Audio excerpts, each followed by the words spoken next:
India Legal presents Courts Roundup.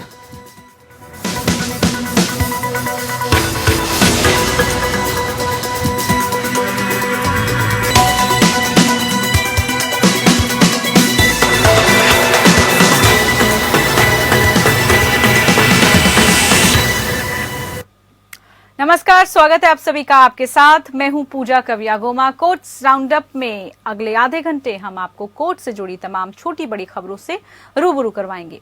Court की कार्यवाही और सुप्रीम कोर्ट से लेकर हाई कोर्ट और लोअर कोर्ट तक के फैसलों को आपके सामने रखेंगे। लेकिन आगे बढ़ने से पहले डाल लेते हैं नजर हेडलाइंस पर। पश्चिम बंगाल की पेगासस जांच पर सुप्रीम कोर्ट ने लगाई रोक। पूछा, सरकार के आश्वासन के बावजूद आयोग ने कैसे अपना काम किया शुरू। सुप्रीम कोर्ट ने मध्य प्रदेश में स्थानीय निकाय चुनावों में ओबीसी सीटों पर चुनाव प्रक्रिया पर लगाई रोक।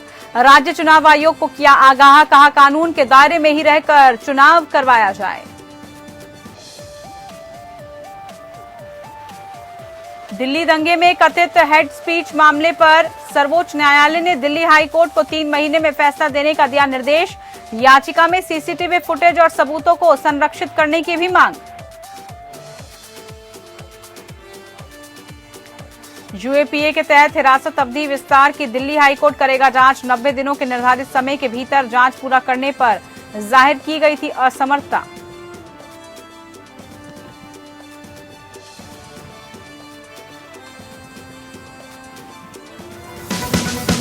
India Legal presents Courts Roundup.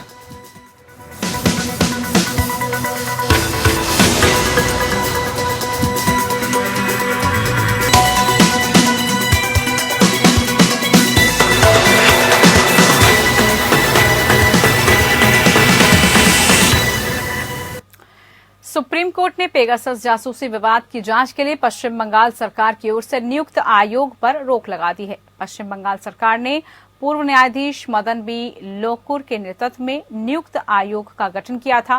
प्रधान न्यायाधीश एनवी रमन्ना और न्यायमूर्ति सूर्यकांत और न्यायमूर्ति हिमा कोहली की पीठ ने उस याचिका पर संज्ञान लिया जिसमें कहा गया कि पश्चिम बंगाल राज्य सरकार ने आश्वासन दिया था कि लोकुर समिति जांच पर आगे कार्रवाई नहीं करेगी।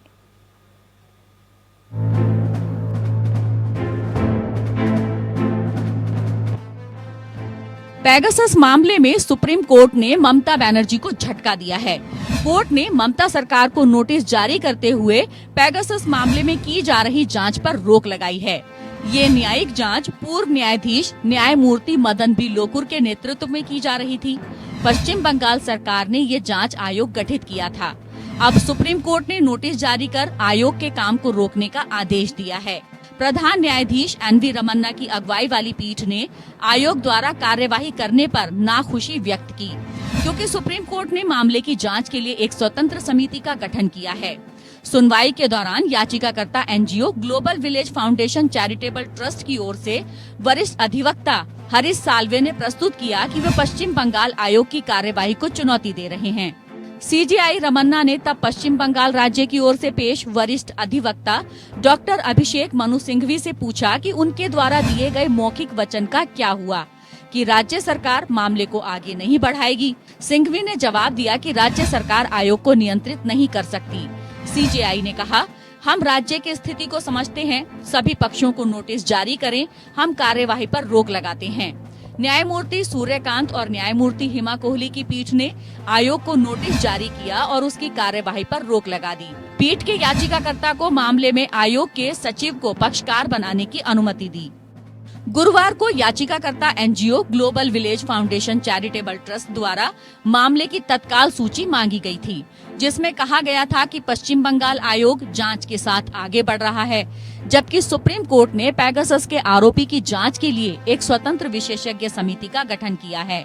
मामले का जिक्र करते हुए वकील ने कहा था कि पश्चिम बंगाल ने अंडरटेकिंग दिया था कि समिति सुप्रीम कोर्ट द्वारा गठित आयोग के समानांतर काम नहीं करेगी। वकील ने अदालत से शुक्रवार को या शीतकालीन अवकाश के तुरंत बाद मामले को उठाने का आग्रह किया था। पीठ ने पश्चिम बंगाल राज्य की ओर से पेश वरिष्ठ अधिवक्ता डॉक्टर अभिषेक मनु सिंघवी से एक मौखिक वचन लिया कि आयोग कार्य नहीं करेगा, जबकि मामला न्यायालय के समक्ष विचाराधीन है। 27 अक्टूबर को कोर्ट ने पेगासस के आरोपों की जांच के लिए सुप्रीम कोर्ट के पूर्व न्यायाधीश न्यायमूर्ति आर.वी. रविंद्रन की अध्यक्षता में एक स्वतंत्र समिति का गठन किया। Bureau report, APN। Madhya Pradesh में निकाय और पंचायत चुनाव मामले में सुप्रीम कोर्ट में सुनवाई हुई। मध्य प्रदेश में होने वाले स्थानीय चुनाव में ओबीसी आरक्षण लागू नहीं किए जाने का आदेश देते हुए कोर्ट ने कहा कि ओबीसी सीट को सामान्य सीट के आधार पर चुनाव कराया जाए। सुप्रीम कोर्ट ने राज्य चुनाव आयोग को आगाह किया कि कानून के दायरे में ही रहकर चुनाव करवाया जाए। यदि चुनाव के लिए कानून का पालन नहीं किया जाता तो भविष्य में चुनाव को रद्द भी किया जा सकता है। सुप्रीम कोर्ट अब इस मामले की अगली सुनवाई 27 जनवरी को करेगा।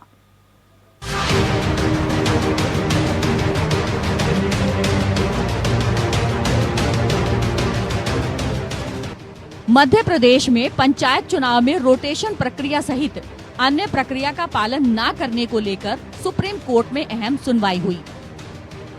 सुप्रीम कोर्ट ने राज्य सरकार और राज्य निर्वाचन आयोग को फटकार लगाई। कोर्ट ने 2 टूक कहा कि राज्य सरकार ओबीसी आरक्षण मामले में आग से ना खेले। याचिकाकर्ताओं के वकील वरिष्ठ अधिवक्ता विवेक तनखा के मुताबिक राज्य निर्वाचन आयोग को निर्देश दिए गए हैं कि चुनाव संविधान के हिसाब से हो तो ही कराइए। मध्य प्रदेश में आरक्षण रोटेशन का पालन नहीं किया गया। ये संविधान की धारा 243C और D का साफ उल्लंघन है। अभी सुप्रीम कोर्ट का विस्तृत आदेश आना शेष है। मामले में राज्य निर्वाचन आयोग ने कहा कि कोर्ट का आदेश मिलने के बाद चुनाव रोकने पर निर्णय लिया जाएगा। लगभग आधे घंटे चली सुनवाई में प्रधान न्यायाधीश ने राज्य सरकार और राज्य निर्वाचन आयोग को फटकार लगाई। महाराष्ट्र चुनाव का हवाला देते हुए कहा कि ओबीसी मामले में आग से मत खेलें। ओबीसी सीटों के आरक्षण पर रोक लगाते हुए इस पर राज्य सरकार से जवाब मांगा है। हाई कोर्ट में याचिका पर अर्जेंट हियरिंग न होने के बाद याचिकाकर्ताओं ने 16 दिसंबर को सुप्रीम कोर्ट में प्रकरण लगाया था। सुप्रीम कोर्ट के चीफ जस्टिस की बेंच ने इसे स्वीकार करते हुए शुक्रवार को सुनवाई की तारीख तय की थी। याचिकाकर्ताओं के साथ ही मध्य प्रदेश सरकार सहित अन्य पक्षकारों को भी अपना पक्ष रखने के लिए निर्देशित किया गया था।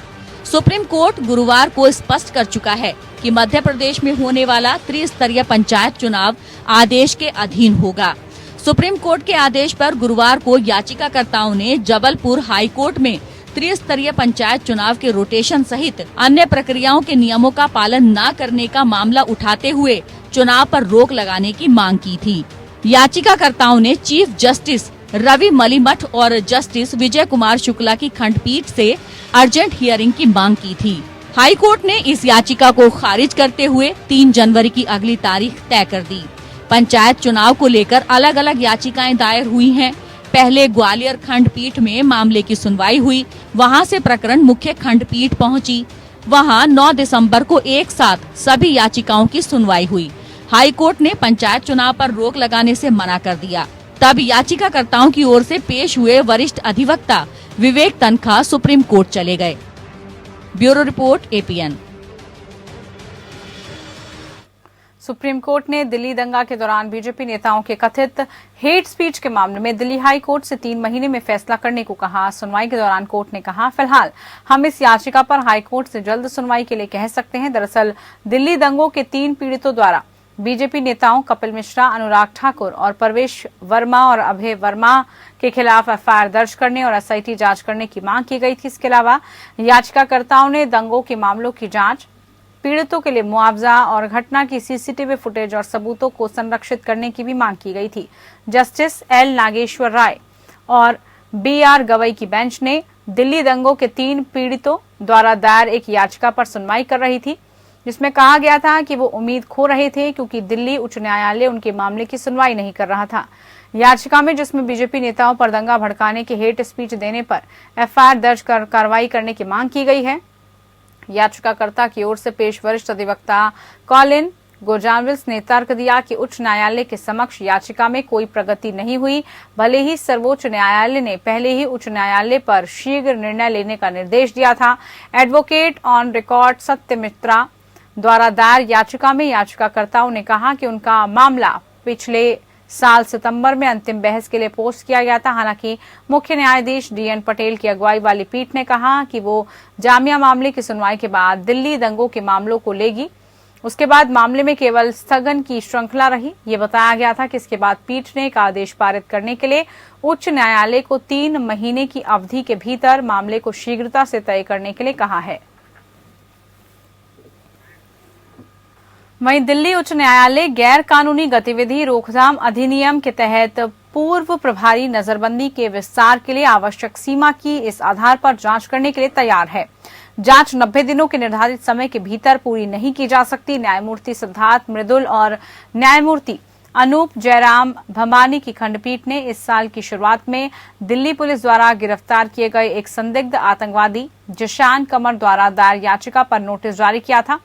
भारत में सीरियल ब्लास्ट की साजिश रच रहा है। वकील अहमद इब्राहिम के माध्यम से दायर की गई और शाहरुख आलम द्वारा तर्क किया गया यूपीए की धारा 43D(2B) के प्रावधान को 90 दिनों के भीतर जांच पूरी करने में असंभवता की एक उच्च सीमा निर्धारित करने के रूप में माना जाना चाहिए, जो अलग है।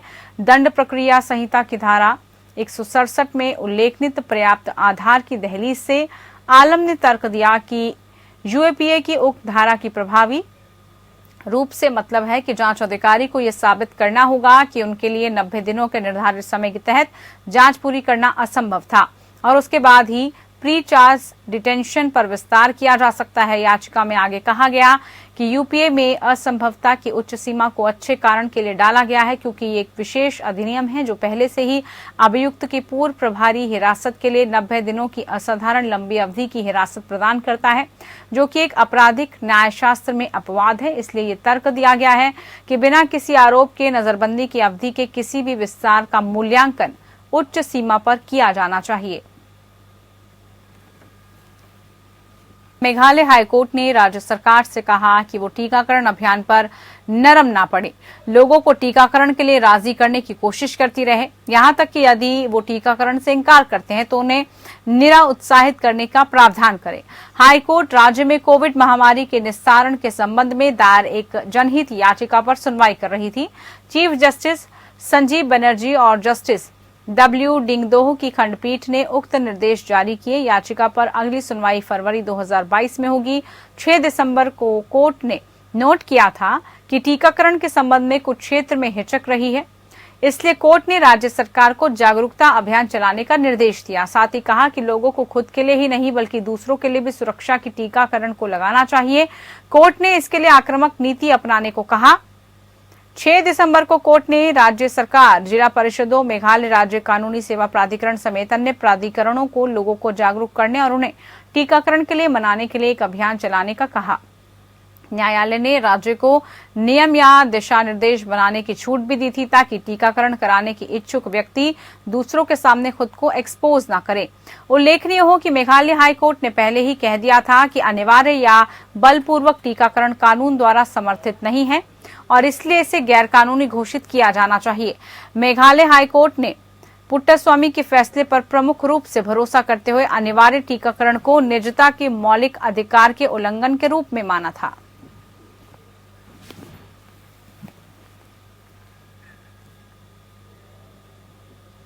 इलाहाबाद हाईकोर्ट ने जिला बेसिक शिक्षा अधिकारी द्वारा एक महिला सरकारी शिक्षक की सेवा समाप्त करने के आदेश को बरकरार रखा, जिसने अपनी नियुक्ति के लिए जाली जाति प्रमाण पत्र का जमा किया। ये देखते हुए कि अपने आवेदन में एक महिला सरकारी शिक्षक ने अपनी जाति को अंसारी बताया था, लेकिन उसने नियुक्ति हासिल करते समय अनुसूचित जाति वर्ग से संबंधित जाति प्रमाण पत्र जमा कर दिया। न्यायमूर्ति दिनेश कुमार सिंह की खंडपीठ ने उसके बर्खास्ती आदेश को बरकरार रखा। याचिकाकर्ता महिला को नवंबर 1999 में जिला बेसिक शिक्षा अधिकारी हरदोई द्वारा इस शर्त के साथ नियुक्ति दी गई थी कि भविष्य में यदि याचिकाकर्ता द्वारा दी गई कोई भी जानकारी या उसके द्वारा प्रस्तुत कोई भी दस्तावेज गलत या जाली पाया गया तो उसकी सेवाएं तत्काल समाप्त कर दी जाएंगी। याचिकाकर्ता ने अनुसूचित जाति वर्ग से संबंधित अपना जाति प्रमाण पत्र प्रस्तुत किया था। फिर हरदोई के जिला मजिस्ट्रेट को एक शिकायत की गई जिसमें कहा गया था कि याचिकाकर्ता एक मुसलमान है और उसकी सेवा पुस्तिका में उसके धर्म का उल्लेख इस्लाम के रूप में किया गया था और फिर भी चयन और नियुक्ति के समय उसने जो जाति प्रमाण पत्र जमा किया था उसके आधार पर वह अनुसूचित जाति वर्ग से संबंधित है। प्रथम दृष्टया ये देखने के साथ ही उसने जाली और मनगढ़ंत जाति प्रमाण पत्र जमा करके धोखाधड़ी करके नियुक्ति प्राप्त की थी।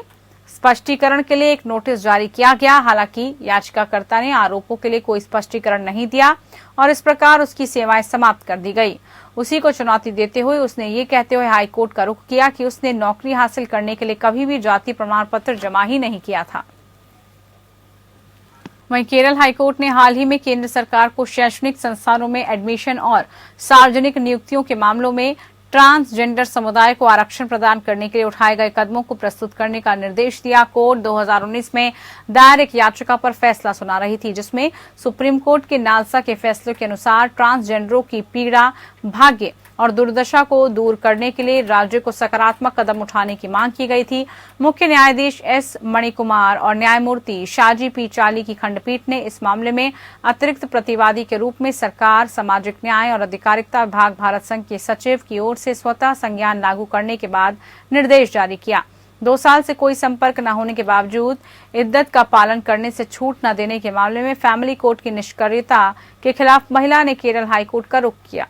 सुप्रीम कोर्ट ने 2014 में एक ऐतिहासिक निर्णय राष्ट्रीय विधिक सेवा प्राधिकरण बनाम भारत संघ एंड दंड ट्रांसजेंडर समुदाय के अधिकारों को मान्यता दी थी और फैसला सुनाया था कि उन्हें नागरिकों के सामाजिक और आर्थिक रूप से पिछड़े वर्गों के लाभ प्रदान किए जाएंगे।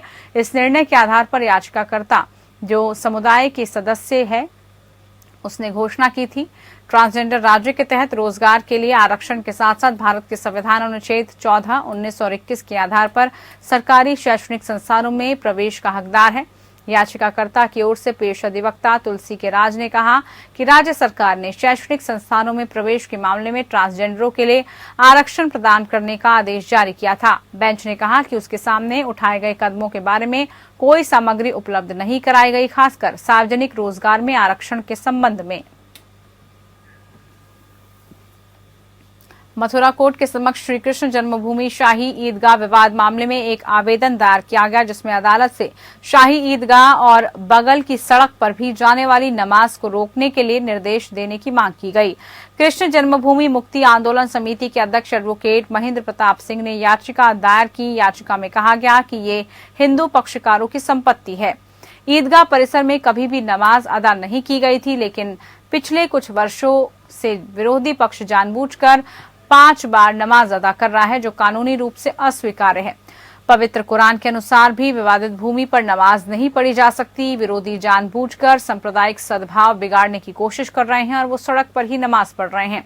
आवेदन में यह भी कहा गया कि मुगल बादशाह औरंगजेब ने साल 1969 में श्री कृष्ण मंदिर को तोड़कर विवादित स्थल पर मस्जिद का निर्माण करवाया था और ईदगाह की दीवारों पर अभी भी ओम, स्वास्तिक और शेषनाग का चिन्ह है। कोर्ट ने इस मामले पर 5 जनवरी को सुनवाई कर सकती है। इससे पहले जून 2021 को श्री कृष्ण जन्मभूमि मुक्ति आंदोलन समिति ने मथुरा अदालत के समक्ष एक आवेदन दिया था, जिसमें मुस्लिम पार्टी मस्जिद की प्रबंधक समिति को भूमि का एक टुकड़ा देने की पेशकश की गई थी, जो उस भूमि से बड़ा है जिस पर 17वीं शताब्दी के शाही मस्जिद कथित तौर पर कटरा केशव देव मंदिर परिसर के अंदर है। संगठन द्वारा ये पेशकश इस शर्त पर की गई थी कि मस्जिद की प्रबंधन समिति को स्वेच्छा से अपने दम पर श्राइन गिराना होगा और समिति को इस मुद्दे को शांतिपूर्ण ढंग से हल करने की पेशकश की। इसके अलावा प्रस्ताव में राम जन्मभूमि मामले में सुप्रीम कोर्ट के 2019 के फैसले का हवाला दिया गया था, जहां अदालत ने हिंदू पक्षकारों के पक्ष में फैसला सुनाया, लेकिन सरकार से बदले में मुसलमानों को मस्जिद के लिए जमीन उपलब्ध कराने के लिए कहा गया था। चलिए इसी के साथ कोर्ट्स राउंड अप में इतना ही। नमस्कार। India Legal presents Courts Roundup.